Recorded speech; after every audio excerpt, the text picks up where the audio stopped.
You're listening ad-free on Amazon Music. In 2010, a very successful Nashville, Tennessee music producer turned her car into her driveway and pulled into her garage.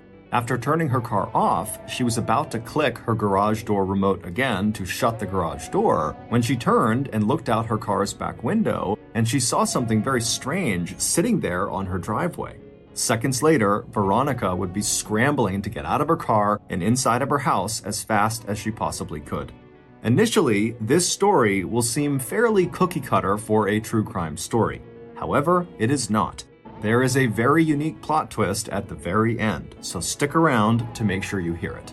But before we get into today's story, if you're a fan of the strange, dark, and mysterious delivered in story format, then you've come to the right podcast because that's all we do. And we upload twice a week, once on Monday and once on Thursday. So, if that's of interest to you, please replace the 5-star review button's refrigerator light bulb with a heating lamp. Also, please subscribe to the MrBallen podcast wherever you listen to podcasts so you don't miss any of our weekly uploads. Okay, let's get into today's story. Veronica Boza looked out the window of the music studio and then down at her iPhone. As she tapped the icon that would show her the weather forecast, the 39-year-old Nashville, Tennessee music producer hoped that tomorrow would be as clear and warm as today had been. Nashville's weather was usually predictable, but it was August of 2010, and just 3 months before, the city had been slammed by the worst flood in its history. Ever since then, Veronica had stopped taking for granted that every summer day would be hot and humid, and like so many other Nashville residents, she checked the weather report regularly now in case there were any other extreme weather events in the forecast. At the reassuring sight of a tiny yellow sun displayed on her smartphone screen, along with a predicted high for the following day of 92 degrees Fahrenheit, Veronica smiled. She and her 9-year-old son, Jordan, had already decided that if Saturday's weather was sunny and hot, they were going to spend all day at the community pool in their new neighborhood. After putting her phone away, Veronica gathered her things and began getting ready to leave the studio and head for home where Jordan was waiting for her. But on Veronica's way out the door, one of her coworkers reached out and put a hand on Veronica's arm. As Veronica stopped and looked questioningly at her friend, the woman asked quietly, "Hey, Veronica, is everything okay?" Veronica smiled, her warm brown eyes almost as dark as her hair. She loved her job here in the city known as the music capital of the world, and she also loved the fact that she worked with such a tight-knit community of people who genuinely cared about each other's lives. It had not exactly been a secret that Veronica was going through a tough divorce and that Jordan, who sometimes accompanied his mother to work, had become a bit withdrawn and clingy as his parents worked out their personal and legal differences. But when it came to her divorce, at least at work, Veronica tried not to dwell on the pain and personal difficulties she'd been experiencing. But even though she wasn't necessarily sharing these feelings at work, the fact was that Veronica was feeling some anxiety. She and her husband Tim had been married for 15 years. They had met and fallen in love shortly after Veronica had immigrated to the US from Italy in 1994. They had both been in their mid-20s when they met, and they both had big dreams. Tim was a construction worker who had plans to build a home remodeling business. As for Veronica, she wanted to work in the entertainment industry. And for the first dozen years of their marriage, their life together in north-central Tennessee had been good. Tim did build up his business, and while Veronica worked some part-time jobs, she also went back to school and earned a degree in communications. And 7 years after getting married, Tim and Veronica had their only child, their son Jordan, who was the apple of his mother's eye. It had taken Veronica's career a little longer than Tim's to take off, but when it did, and she got a job as a music producer in Nashville, Tennessee, where the Bozes lived, it seemed like the sky was the limit for her. Veronica, who was not only beautiful with her dark hair and features and olive skin, also had that it factor that just made people like her and want to be around her. She was also a devout Catholic who hardly ever missed a Sunday service at her local church. But despite having this celebrity-like style and charisma, Veronica was very modest and never tried to put herself in the spotlight. And in her career, this was literally the case. Her job was to work behind the scenes with recording artists to help them make new music. And in 2009, Veronica was so in demand as a producer that she was asked to produce that year's Country Music Television Awards, which was a very big challenge. But Veronica did a great job, which really elevated her amongst her peers. But as Veronica's star was on the rise, Tim's career was starting to falter.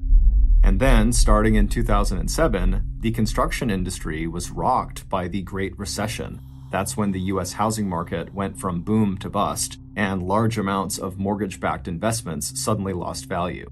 And so around that time, Tim's construction and home remodeling business took a serious hit, putting a strain on the family. In addition to stress over their new financial problems, Veronica's job was becoming so demanding that she was working 10 to 14 hours every day. This while Tim suddenly found himself scrambling for any customers. By 2009, the pressure on the Bozas was just too much, and their marriage collapsed, and the couple filed for divorce. When they split, Veronica moved to an upscale neighborhood 30 minutes outside of Nashville, while Tim had to move back in with his mother. And even though both Tim and Veronica were in agreement on some things, they both loved Jordan and they both were ready to move on with new romantic relationships, the couple had reached an impasse while trying to negotiate a final settlement on child support and a custody arrangement. But finally, it seemed like those last two issues would be resolved, and that by September or early October of that year, the divorce would be final. So, when Veronica looked into her worried coworker's face that Friday afternoon as she was leaving work, Veronica just smiled at her friend and told her how much she appreciated her support, and she assured her that the whole divorce was going to be over soon and that everything would be okay. Her friend smiled back, relieved, and asked Veronica if she had any interesting weekend plans. And Veronica's face lit up as she told her friend that tomorrow, she and her son were going to head to the pool for the day. A few minutes later, Veronica was settled into the driver's seat of her dark blue SUV.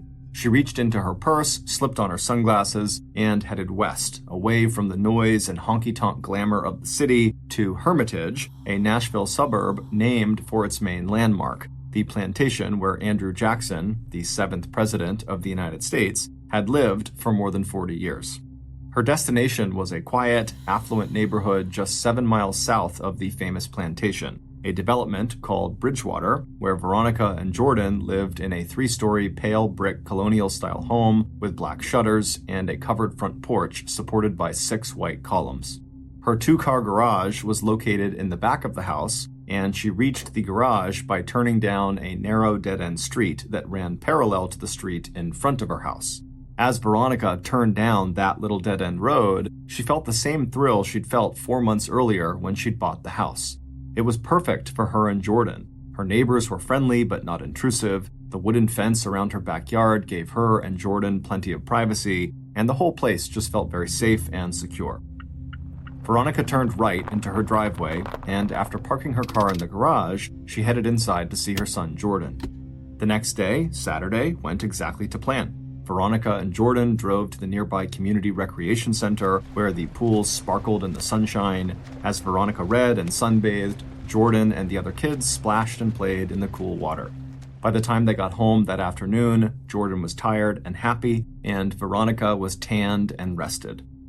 The next morning, Sunday, August 29th, Veronica bustled around the kitchen making breakfast for both of them. When they were finished eating, Veronica reminded her son to pack his overnight bag with anything special that he wanted to take to his dad's house. The plan that morning was that Veronica and Jordan would go to church, and then afterward, they would meet Jordan's father, Tim, in the parking lot, and he would take Jordan for the next couple of days. By 10 a.m., Veronica and Jordan were climbing into Veronica's car, and a minute later, they were on the road for the 20-minute drive to St. Edward's Church. On the drive, Veronica did her best to hide the stress she was already feeling about seeing Tim. She tried to think instead about her own plans for the afternoon. She and her new boyfriend, Brian, were going to visit Fall Creek Falls, a beautiful state park 2 hours southeast of Bridgewater. Veronica pictured the mountains and waterfalls, and by the time the church came into view, Veronica could feel herself relax, just a little. After parking the car, she and Jordan headed inside to their usual pew, where Veronica started glancing through the church bulletin and greeting other parishioners. After the service was over, Veronica and Jordan said their goodbyes to Father Breen. The elderly priest nodded encouragingly at Veronica. He knew that Tim and Veronica used the church parking lot as a place to exchange custody of Jordan, and he could feel Veronica tense as she stepped outside the church and spotted Tim's car in the lot.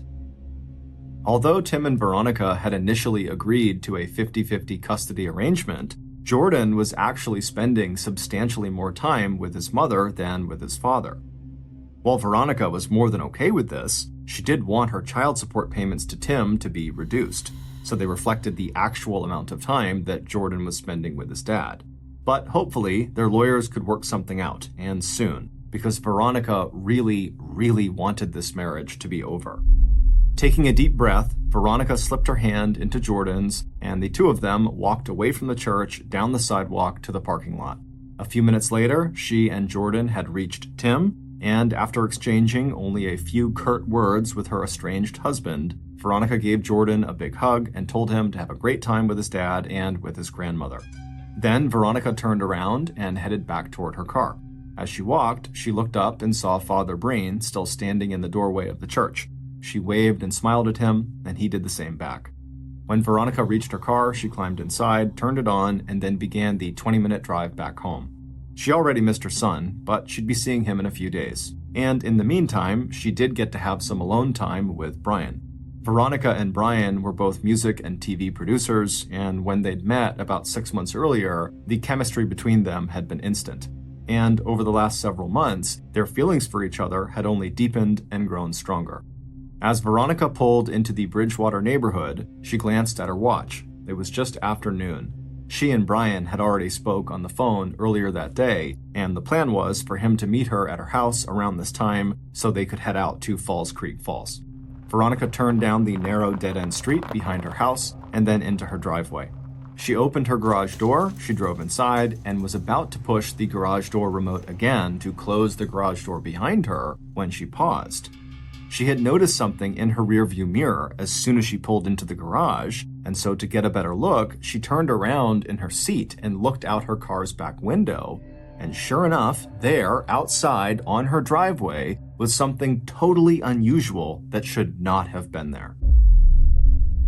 About 20 minutes later, at 12:30 p.m., the 911 dispatcher at the Metropolitan Nashville Police Department received a frantic call from a man who identified himself as Brian Robinson. He was standing inside the house belonging to his girlfriend, Veronica Boza, and Veronica was dead.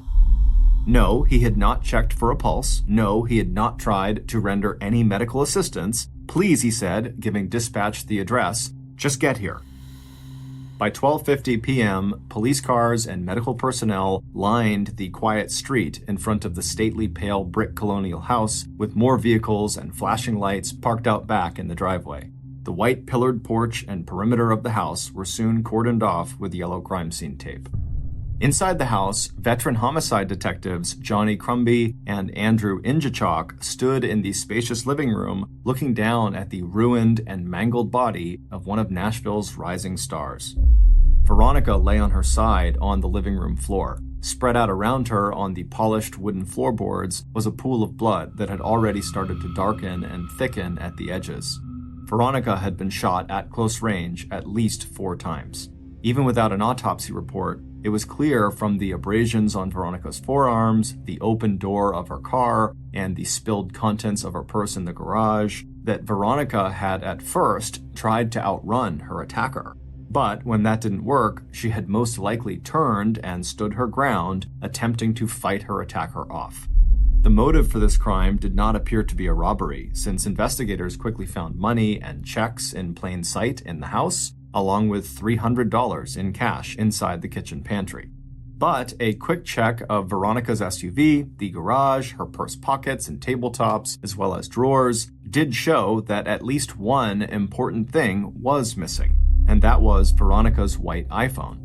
Meanwhile, the crime scene technicians had also found one important piece of physical evidence. At first glance, it had appeared to police that the killer had picked up all the shell casings from the bullets they fired into Veronica's body. But after moving aside the furniture in the living room, crime scene techs had found their first critical clue.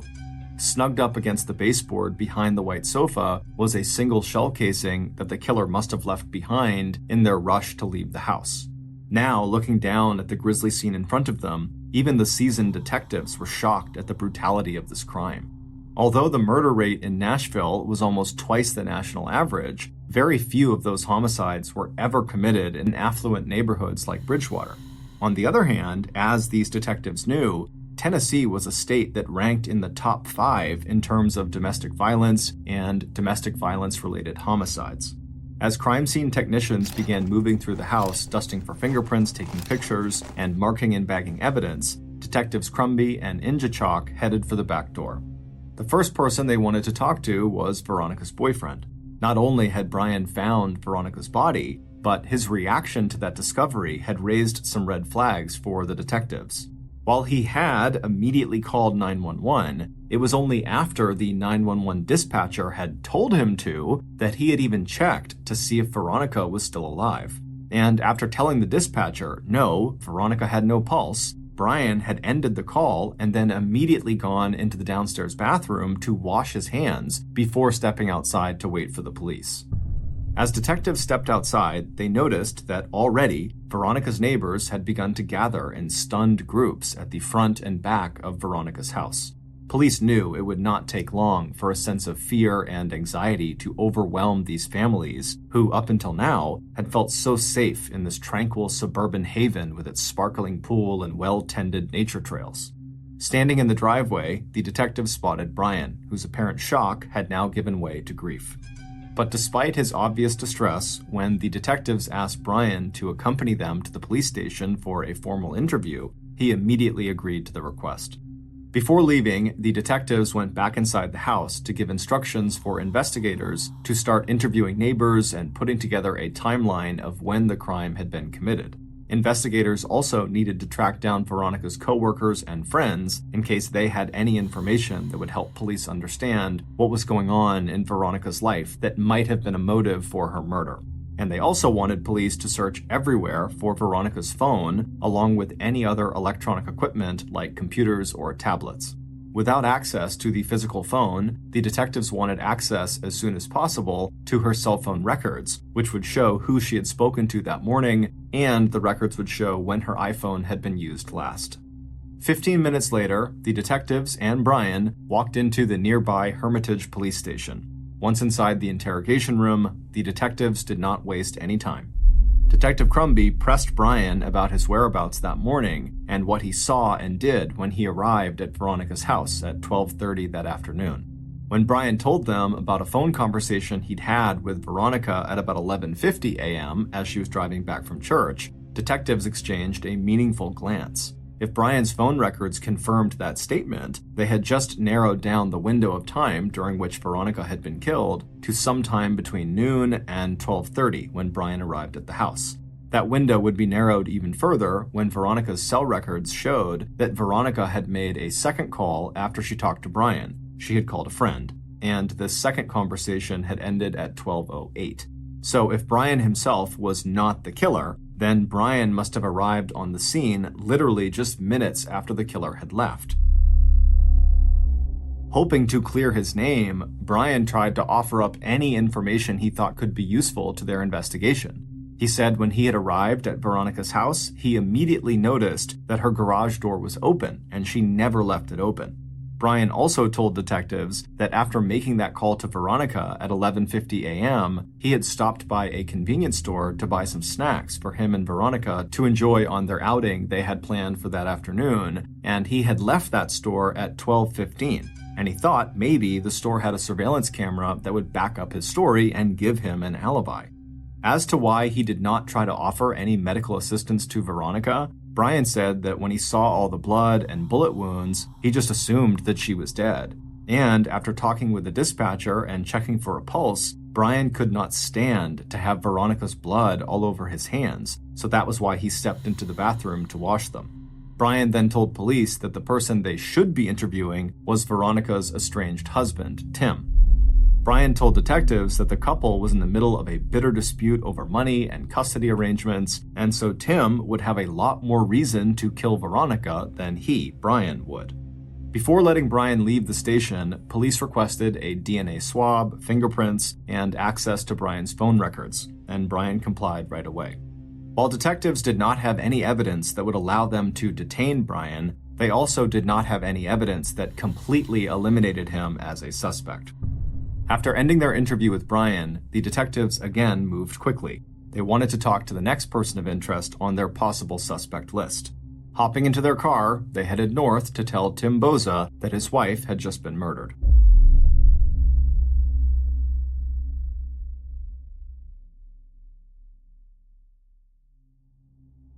Tim answered their knock on the front door of his mother's house in Robertson County, a 35-minute drive from the church parking lot where Tim had picked up Jordan earlier that day. After hearing the news of Veronica's death, Tim seemed most upset not by the murder, but at the prospect of having to tell his 9-year-old son that his mother was now dead. After making plans to leave Jordan at his sister's house, Tim willingly accompanied the detectives to the police station for a formal interview. By 7 p.m. that night, he was sitting in a police interrogation room, answering pointed questions about his financial problems, how much money he stood to lose in the divorce, and the statements they'd heard about the couple's volatile relationship. Tim admitted that he and Veronica were not getting along, and that he was worried that Veronica was going to try to limit the time Tim could have custody of his son. Tim also told police that he had not wanted the divorce, suggesting that Veronica's long workdays and high-powered job had put as much strain on the marriage as Tim's money troubles had. Tim also suggested that his wife had been unfaithful. Detectives were surprised that Tim was speaking so openly about marital problems that could be seen as motives for murder, but when pressed by Detective Crumby, who told Tim, quote, "Something about you doesn't seem right," Tim pushed right back. He understood that police were only doing their job. He was the soon-to-be ex-husband, and they had to investigate his possible involvement, but he insisted that he had had nothing to do with the murder. He also told police that he could account for all of his movements that day, starting with the time he left the church parking lot at 11:45 a.m. with Jordan. Tim told detectives that after he had arrived home, he had left his son with his mother, so Jordan's grandmother, at the house, and then Tim had gone out to a home supply store to get the materials he needed to make a plumbing repair, and then he also made a stop at a local grocery store to buy some soda for Jordan. Tim produced time-stamped receipts and suggested that the police see if either store had surveillance cameras that could confirm where he was that day. Like Veronica's boyfriend, Brian, Tim also agreed to give police a DNA swab. He allowed them to take photographs of him and said it was perfectly fine if police wanted to examine his phone and confirm the list of calls Tim had made that day. That night, while waiting for the autopsy report and the crime lab's report on evidence collected at the crime scene, Detectives Crumby and Injachok started poring over the cell phone records they had obtained from the phones belonging to Tim, Brian, and Veronica. And that's when they noticed that there was one number that appeared dozens of times in Tim's phone records. It belonged to Tim's business partner, Coy Cotham, who went by the name Corey Cotham. Since Tim had already told the police that he had made several calls that day to Corey, it wasn't the identity of this caller that surprised the detectives. It was the number of calls back and forth between Corey and Tim, including 13 separate calls on the day of Veronica's murder and dozens of calls and text messages over the previous days and weeks. Intrigued, detectives ran a background check on Corey, and they were stunned to find out that he had 2 prior convictions for aggravated assault. The detectives finished work late that evening, feeling good about the progress they'd made so far. But by mid-morning the next day, so a day after Veronica was killed, August 30th, that sense of optimism had disappeared. The alibis for their 2 main suspects, Tim and Brian, had both come back rock solid. Surveillance footage would confirm that Tim was not anywhere near the crime scene when Veronica was murdered. And similarly, police were able to confirm that Brian had in fact left a convenience store at 12:15 p.m., and given that he called 911 at 12:30 p.m., just 15 minutes later, to report finding Veronica, that would not have left him enough time to commit the murder. Interviews with friends and neighbors had also failed to shine any light on what might have happened, especially with Tim and Brian in the clear. One neighbor had reported seeing a light-colored van or SUV on the road behind Veronica's house, but this neighbor could not identify the make or model, and he didn't get a license number, and he didn't get a good look at the driver. The shell casing that was found inside of Veronica's house, which turned out to be a match for the bullets recovered from the crime scene. It should be noted that all the bullets that had been fired at Veronica went through her, so they were able to find the bullets on the ground. That match was still an important clue, but only if they had a way to find out where the gun was now and who had used it. Suddenly, in the face of these disappointments, those phone records that the police were collecting and the name Corey Cotham had become the detectives' best and possibly only remaining leads. Convinced that a deeper analysis of data from the cell phones, along with the records of the calls, might generate new leads, the Metropolitan Nashville Police asked for help from the Tennessee Bureau of Investigation. The Bureau agreed and assigned one of its experts in computer and mobile device forensics to the Veronica Boza murder investigation. So, after turning over Tim's phone and all the phone records they had to the Tennessee Bureau of Investigation, local investigators reached out to their new person of interest, Corey Cotham, and asked him for an interview, to which he agreed. But, like both Tim and Brian, Corey also had an alibi for the day of Veronica's murder. He told police he had spent the day at the home of a girlfriend in the Nashville area and that she could confirm this. As for any involvement in Veronica's murder, Corey said he had nothing to do with it. Unlike Tim and Brian, Corey refused to let police access his cell phone, which he said was locked inside of his vehicle. He also refused to give police a DNA swab.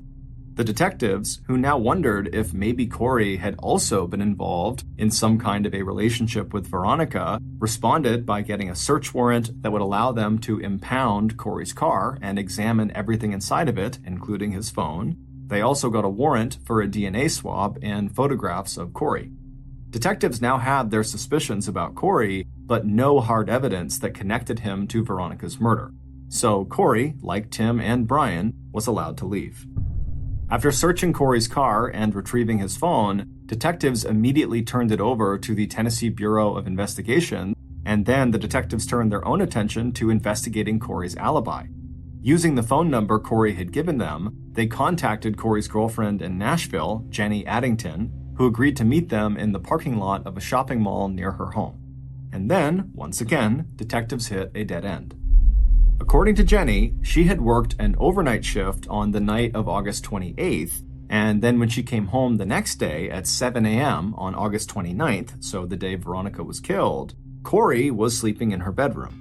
And at the time of the murder, sometime between 12:08 and 12:40 p.m., Jenny was making lunch for Corey, who spent the day with her inside of her apartment.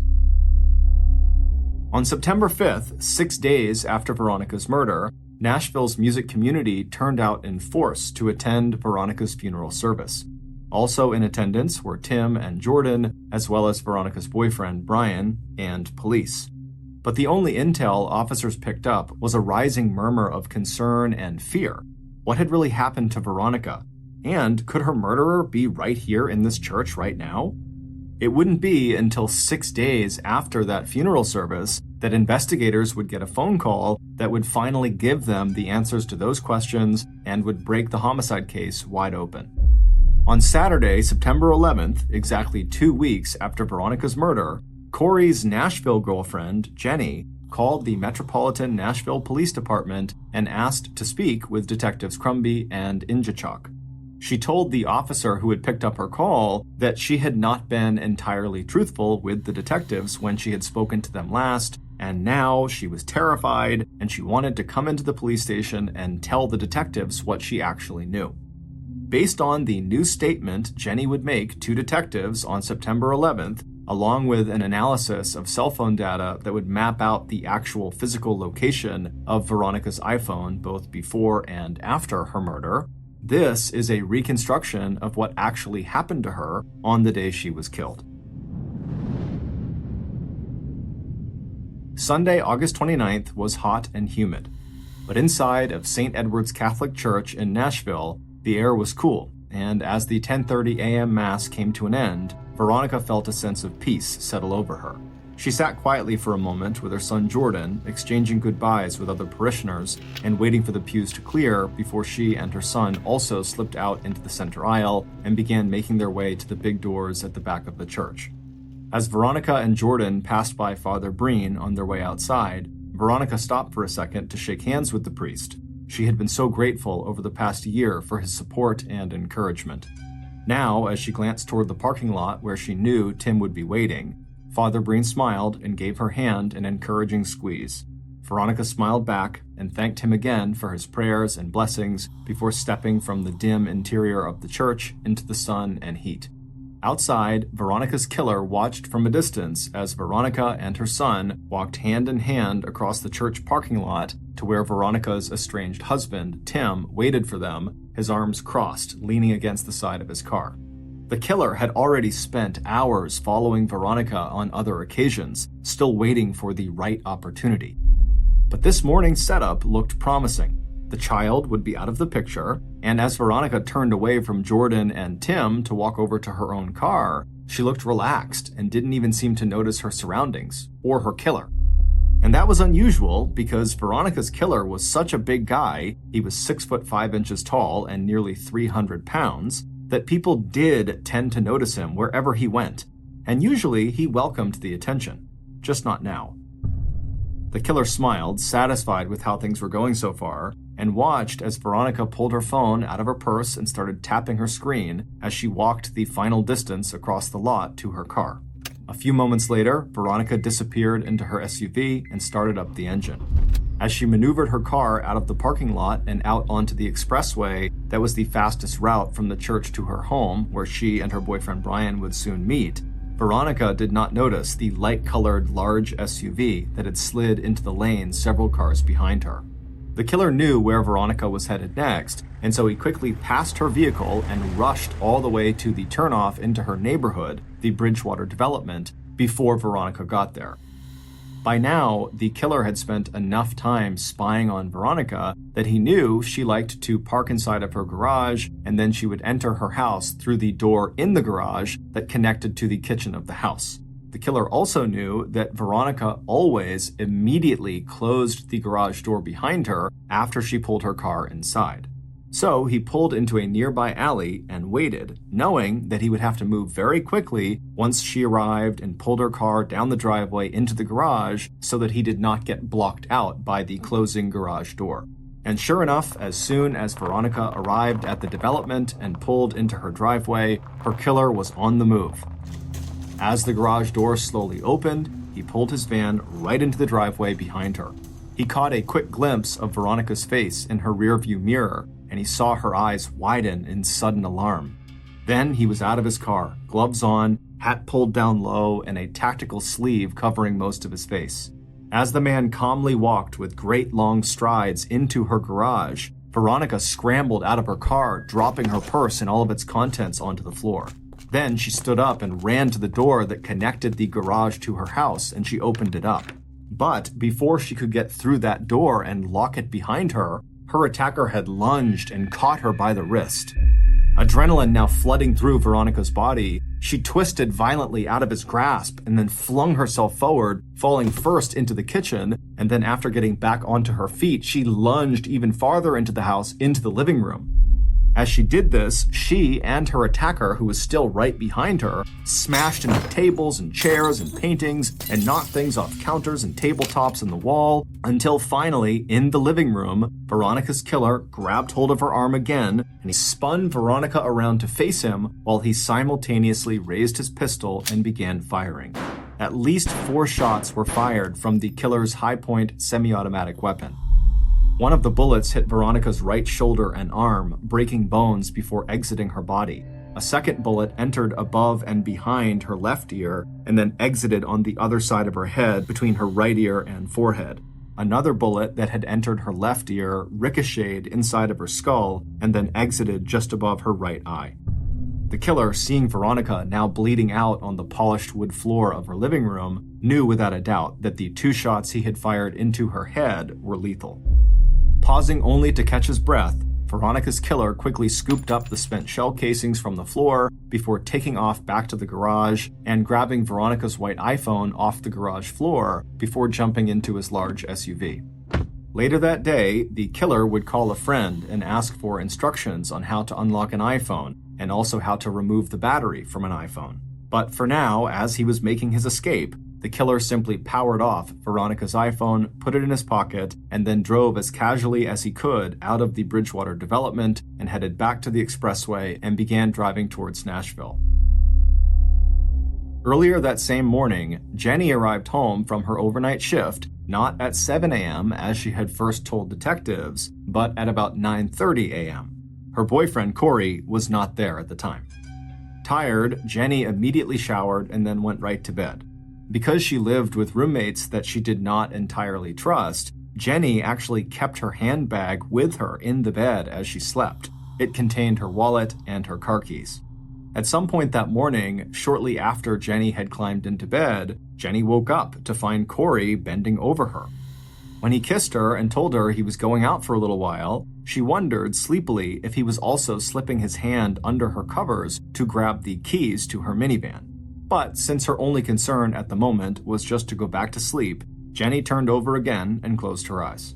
She didn't wake up again until mid-afternoon. That was when Corey woke her and told her he wanted to take her out to an early dinner at a restaurant near Nashville called TGI Fridays. They got into Corey's car, a champagne-colored Cadillac Escalade with a vanity license plate that read Big Man, and headed off for their evening out. At some point along the way, a thin white phone slipped off the console of Corey's Escalade and landed on the floor. Jenny leaned down, picked up the iPhone, and put it back on the console next to the black Android phone that she recognized as Corey's. She didn't ask him where the white phone had come from. Jenny knew that Corey had all kinds of business dealings with all kinds of people, and she suspected that some of that business and some of those people were pretty shady. It had been Corey, after all, who had convinced Jenny to steal her soon-to-be ex-husband's high-point 9mm handgun, along with plenty of ammunition, back in July. At the time, Corey said that Jenny might need it for protection, and she had been carrying it around ever since in the back of her minivan in a red-maroon lunch bag. Except that Jenny's ex had filed a stolen weapon report with police, and when Jenny had gone to look for the gun a few weeks ago, thinking she should just return it in case police decided to come question her about the missing weapon, the gun and the maroon bag had disappeared from her car. She'd asked Corey at the time if he'd taken it, since he sometimes borrowed her van and also helped her now and then take groceries out of the rear compartment, but he denied ever touching it. By the afternoon of the following day, Monday, August 30th, Corey was in a terrible mood. He told Jenny that police were after him for information about the recent murder of his business partner's wife and that they had impounded both his Cadillac Escalade and his cell phone. Corey told her that she really needed to help him out. Just to get the cops off of his back, he told them that he had been with her all day yesterday, and if police got in touch with her, that's what she should tell them. That he'd been at the apartment with her from 7 a.m. till they left the apartment together to go eat dinner at TGI Fridays. Jenny agreed because she knew this wasn't really a request, it was an order, and she knew better than to cross Corey when he was in one of his moods. But it wasn't until after police did talk to Jenny that evening outside of the strip mall, and she confirmed Corey's alibi, that Jenny started to feel uneasy and a little afraid about having done what Corey had told her to do. As details of Veronica's murder started being reported all over the news, Jenny thought again about that missing gun that she had taken from her ex and about that white iPhone she had seen in Corey's Escalade.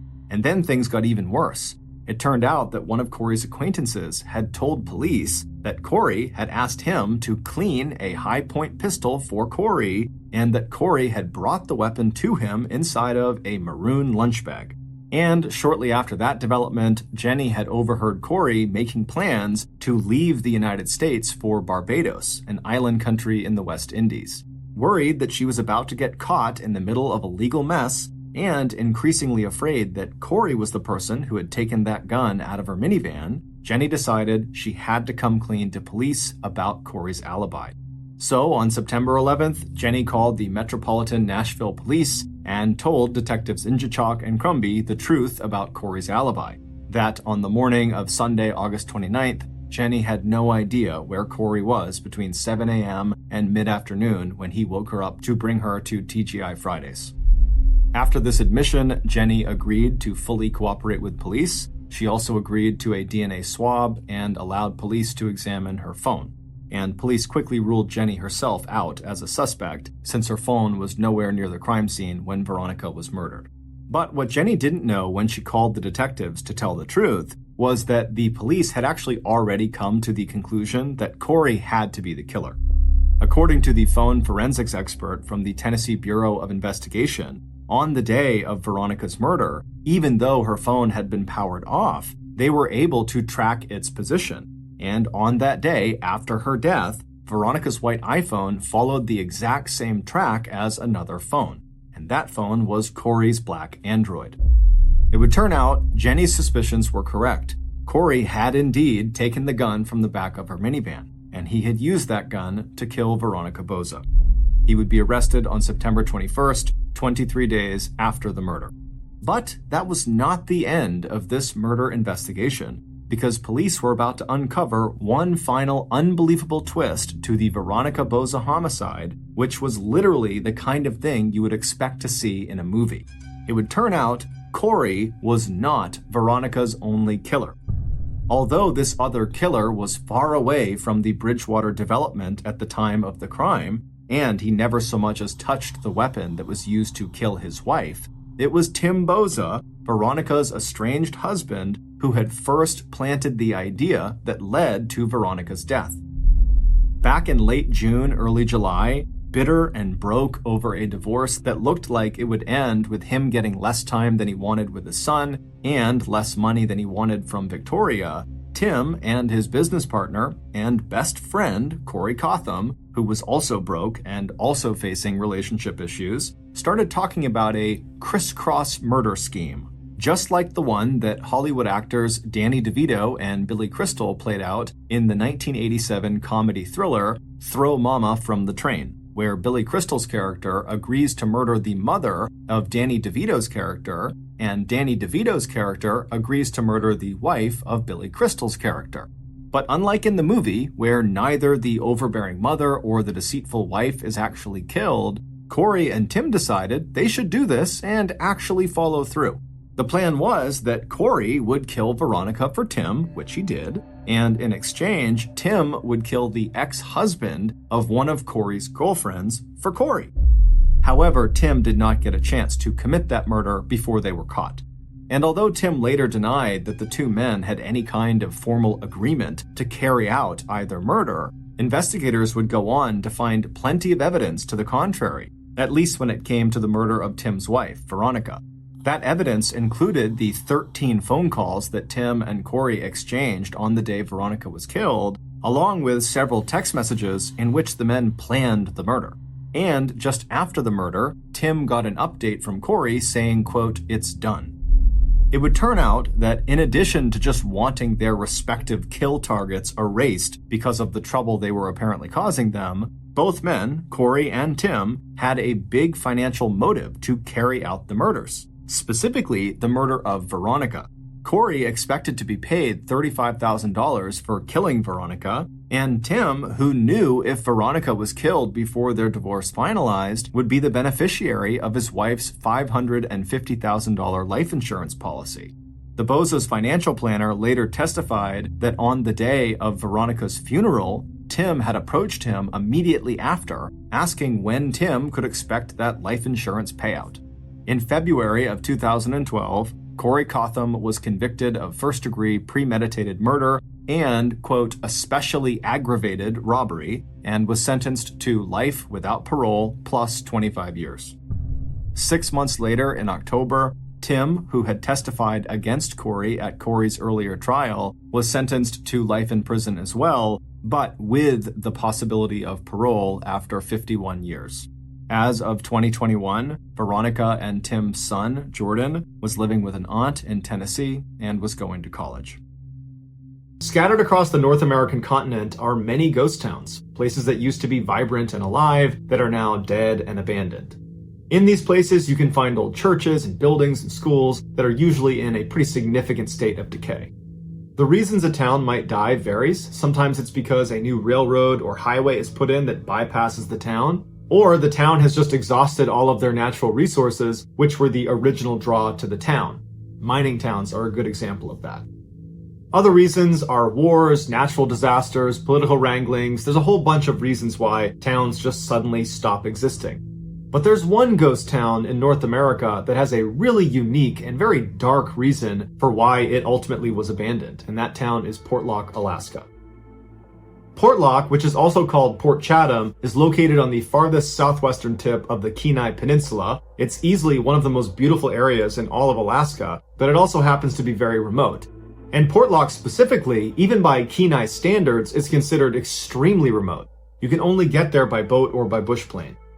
The town was technically founded in 1787 when Captain Nathaniel Portlock of the Royal Navy landed there, but it wasn't really turned into a real settlement until the early 1900s when commercial fishermen built a cannery there.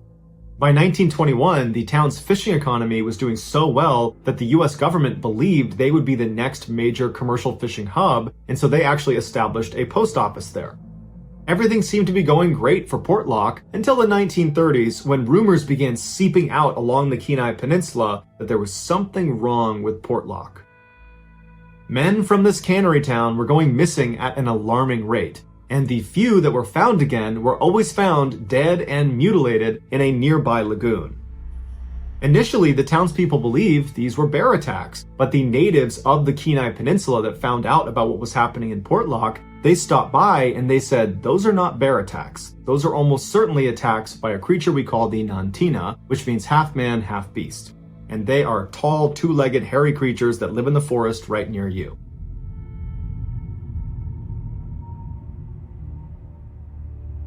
Now, of course, this just sounds like folklore. But when you consider the fact that from 1930 to 1950, dozens of Portlock residents disappeared in that forest or were violently killed and then dumped in the lagoon right outside of the forest, it makes you wonder what's in the forest. But since none of the people who went missing were ever found alive again, there was never any good description of what it was that was causing them to disappear in the first place. Well, with the exception of one case. In 1943, John Meyer, who was a resident of Portlock, was at his campsite and he was crouched down when he felt something leap onto his back and start pummeling his head and hitting him on the side, and he kind of went into the fetal position, and then at some point his dog started barking and caused whatever was on his back to get scared and run off, and so John, who's been badly beaten, rolls over and he looks towards the tree line and he sees this enormous, tall, hairy man running into the woods. And so John gets up and he stumbles his way into town to try to get help, and he's able to tell someone what happened to him before he ultimately succumbs to his injuries and dies. After the John Meyer incident, another group of Portlock men were up in the forest doing some hunting when they discovered these enormous 18-inch long tracks, and they followed them to a clearing where it looked like there was this epic death struggle, that clearly two huge animals had gotten into a struggle here. There's blood everywhere, there's pieces of what looked like a bear or maybe a moose, and then these tracks continued out of this clearing and went right up the mountain, and the men did not dare follow those tracks to see whatever it was that emerged victorious in this clearing. Even the Alaskan newspapers began speculating that something was off about Portlock. This was more than just some crime being committed, that there's something happening there that we can't understand.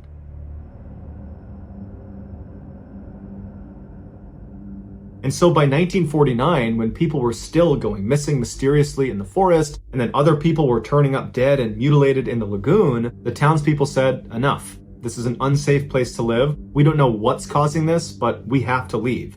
And then practically overnight, the town evacuated, leaving behind most of their possessions. The only person that stayed a little bit longer was the postmaster, because he had to wait for the post office to be shut down. And he said it was horrifying that he would see things walking in the trees and he would hear these horrible sounds, and so he was eager to get out of there. And so in early 1950, he was allowed to go, and then that was it. The population of Portlock went down to 0. After they left, none of the people from Portlock or any of their family members ever went back to Portlock. So the only people that have really ever gone back to Portlock are people that unfortunately wound up there, like in the 1970s when some fishermen got caught in a storm, and so they sought refuge in Portlock.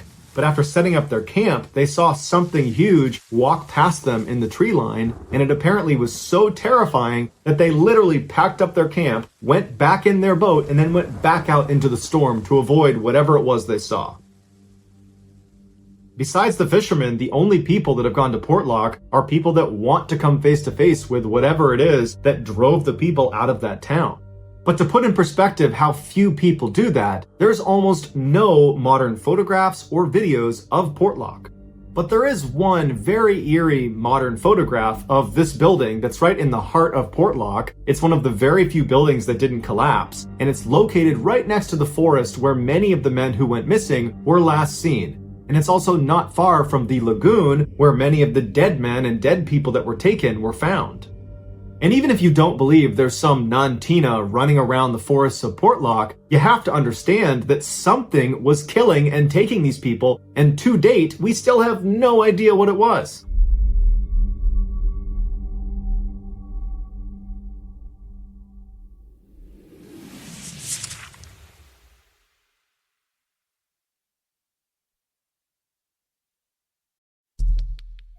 The next and final story of today's episode is called Ghost Town.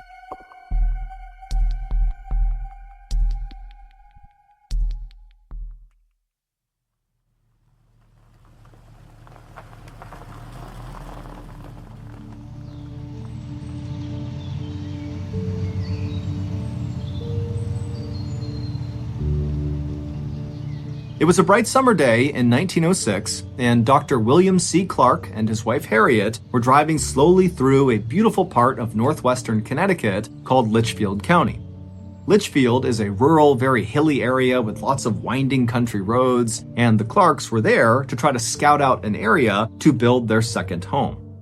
The couple lived full-time in New York City, where Dr. Clark was an oncologist, which is a cancer doctor, and he was also a professor at the Columbia College of Physicians and Surgeons.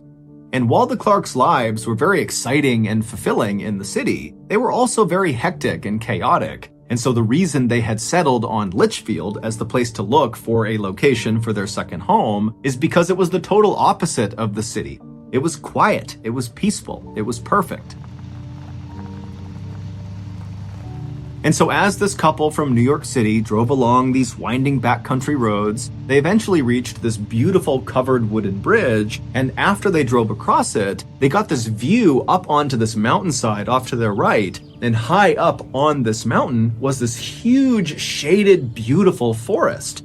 And they saw there was a road that appeared to kind of spider off and go into these woods. Now, the couple had no idea what was up there, but it was just so beautiful, and they were immediately so drawn to it that they decided they would go check it out and see if maybe there was a spot for their second home in these woods. And so Dr. Clark took the car and he went up this access road, and very quickly as they began climbing up this hillside, the road became very bumpy and overgrown. It was pretty obvious that not many cars were driving into these woods. And so before they even reached the tree line, Dr. Clark had to pull the car over and park it on the side of the road, and then he and Harriet got out, and then on foot, they continued up towards the forest. And once the couple actually entered the forest, immediately the sunlight faded because the canopy over their heads was so thick, and the air became cool and refreshing. And after walking for only a couple of minutes, the forest, which at first seemed very still and quiet, suddenly became alive. They could hear birds chirping and animals running around and insects buzzing, and then up ahead they saw there was this field off to the side of the road that was full of all these wild apple trees growing in all different directions. And as they got closer, they saw there was just a deer right in the middle of the apple trees eating apples directly off the branches. And then, just past all these apple trees, the couple began passing these huge, beautiful patches of roses and lilacs and bright yellow bitter tansy flowers that lined the road. And then before long, the couple was stepping over these babbling brooks, and off in the distance, they could hear the sound of running water like fresh spring water coming down off the mountain. And then, as the sun did begin to poke through the canopy above them, it almost looked like the forest was sparkling, literally. This forest was sitting on a hillside, and the hillside, which was made up of rock, had mica inside of it. And mica is a kind of mineral that when sunlight hits it, it almost looks like it's shimmering. And of course, there were the owls. As Dr. Clark and his wife walked farther and farther into this beautiful forest, they heard more and more owls hooting off in the distance. And to the Clarks, this made the forest feel enchanted. It was like the owls were personally greeting them. By the time the couple had turned around and begun heading back to their car, they had already made up their mind that they were going to build their second home in that forest.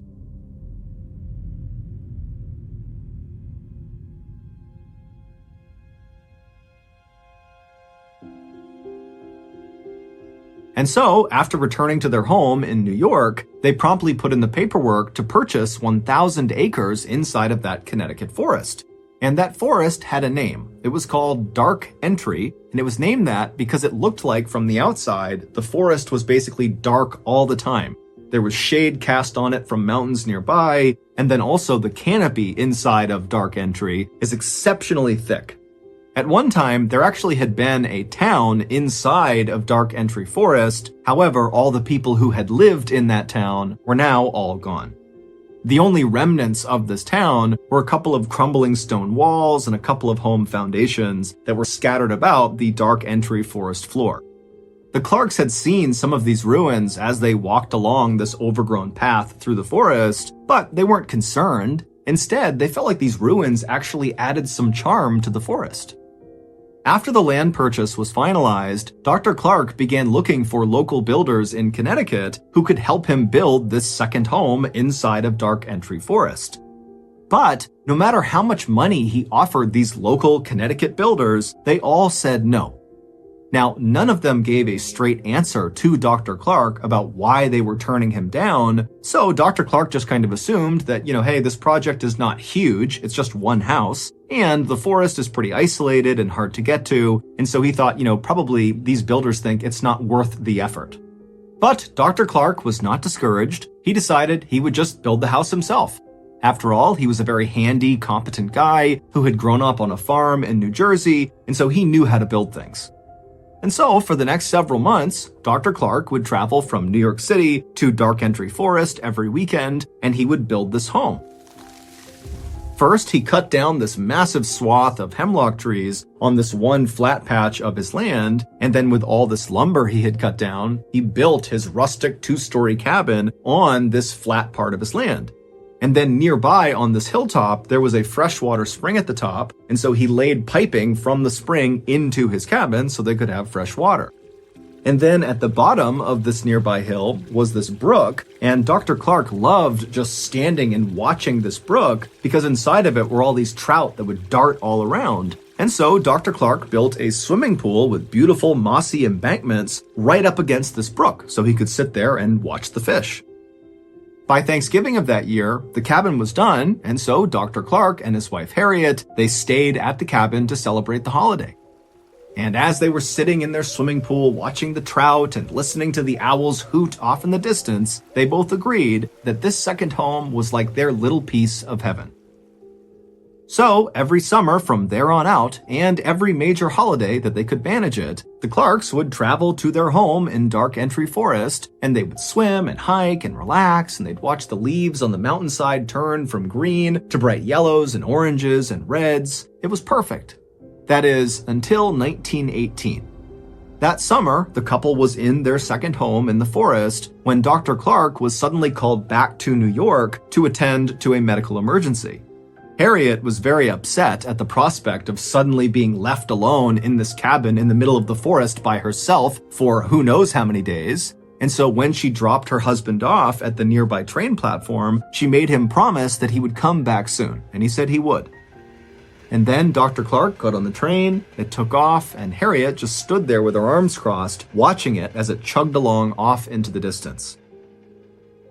From his comfortable seat on that train, Dr. Clark had no idea that his wife was about to endure a nightmare while he was gone. When the Clarks bought their 1,000 acres in the Dark Entry Forest, they did virtually no research on the forest or the surrounding area. If they had, they very likely would not have purchased that land. You see, the town that used to be inside of the Dark Entry Forest, that was now just ruins that the Clarks saw when they first walked around inside of the forest, was abandoned for a very specific reason. It was cursed. At least that's what the locals say. And in fact, that was the reason why no builders in the area were willing to go with Dr. Clark into the forest to go build his house. because they were too scared to go anywhere near the ruins of this cursed town. This town, which was known as Dudleytown, was first settled sometime in the 1740s. At first, it was just a couple of people and a couple of small structures, but pretty quickly, 30 families had moved in and it was a thriving little town. But as the 1700s came to a close, terrible things began to happen to residents of this town. First, there was the Carter family. They moved to Dudleytown in 1759, and shortly after arriving there, 6 members of their family all died suddenly from cholera. The remaining branch of the Carter family was so grief-stricken from their losses that they left Dudleytown and went to New York, where they resettled. But almost immediately after getting set up there, Native Americans raided their property and massacred them, and the 3 people that survived this massacre were 3 of the kids, and they were all kidnapped and taken away. In 1792, a Dudley resident named Hollister died suddenly. Now, we don't know if he fell off a roof or if he was murdered, no one really knows, but what we can agree on is that his untimely death happened in the home of a man named Tanner. And Tanner, following Hollister's death, suddenly just began obsessively talking about these strange creatures he was seeing out in the woods at night, kind of roaming around the dark entry forest. And he talked about it all the time and nobody listened to him. And eventually, Tanner went insane and his daughter had to care for him for the rest of his life. And while Tanner was slowly losing his mind, his next-door neighbor, named Abel, also began reporting that he was seeing weird creatures roaming around the tree line all around the town. And as Abel continued to report seeing these strange creatures lurking in the shadows, he too slowly went mad and had to be cared for until his death. In the early 1800s, a famous Revolutionary War hero, General Herman Swift, who lived in Dudleytown, lost his mind shortly after his wife was struck by lightning. And then, in 1813, an unknown epidemic rolled through Dudleytown and killed many of its residents. After that, more and more residents of Dudleytown either died suddenly or died mysteriously, and also more and more residents began coming forward with stories about having seen these strange, shadowy creatures moving around the tree line at night. By about 1900, all the Dudleytown residents had either died or simply just left, abandoning their homes, except for one family, the Brophies. But in quick succession, the Brophy family's sheep all died, then the mother died of tuberculosis, then the 2 sons were accused of theft in a nearby town, and then they just disappeared, leaving one person, John Brophy, the father. But the Brophy family home burned to the ground, and so John, who was overcome with grief, just wandered off into the forest and was never heard from again. At that point, Dudleytown officially became a ghost town. No one lived there. And it was at that point, in 1906, when Dr. Clark and Harriet had their beautiful summer's day walk through the forest and discovered where they wanted to build their second home.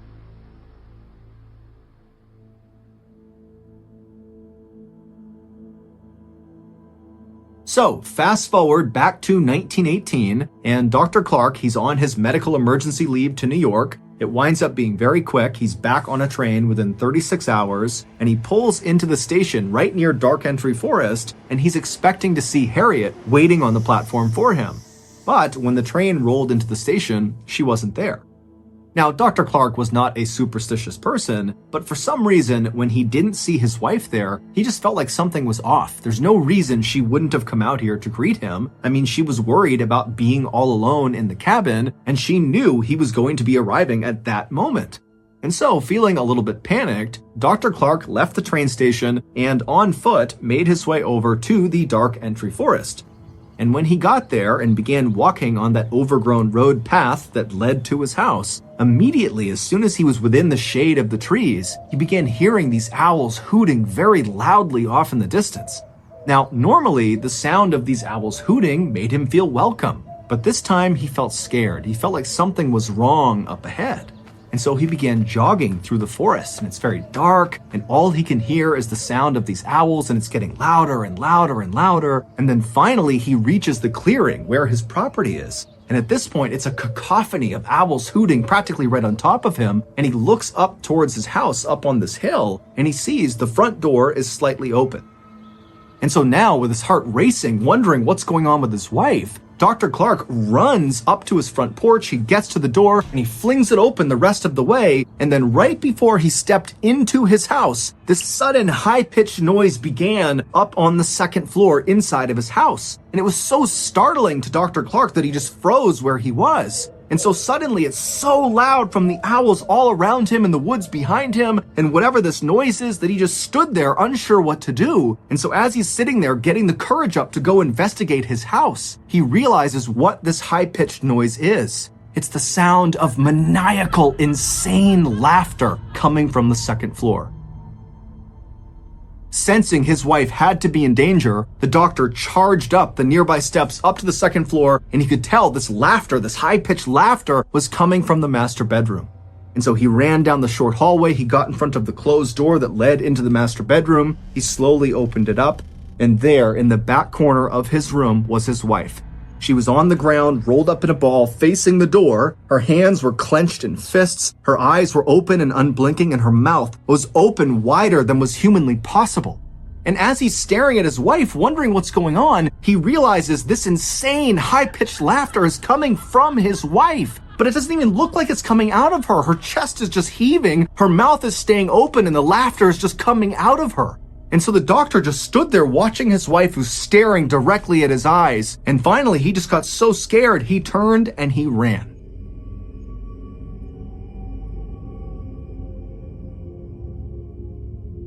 During Dr. Clark's 36 hours he was away in New York, something happened to his wife. We don't know what it was, but it caused her to lose her mind. The only thing she would talk about was the strange creatures she saw out in the forest. By some accounts, Harriet spent the rest of her life in a mental asylum. By other accounts, she went back with Dr. Clark to New York, where she took her life. Today, Dudleytown is not only still abandoned, but it is also illegal to visit.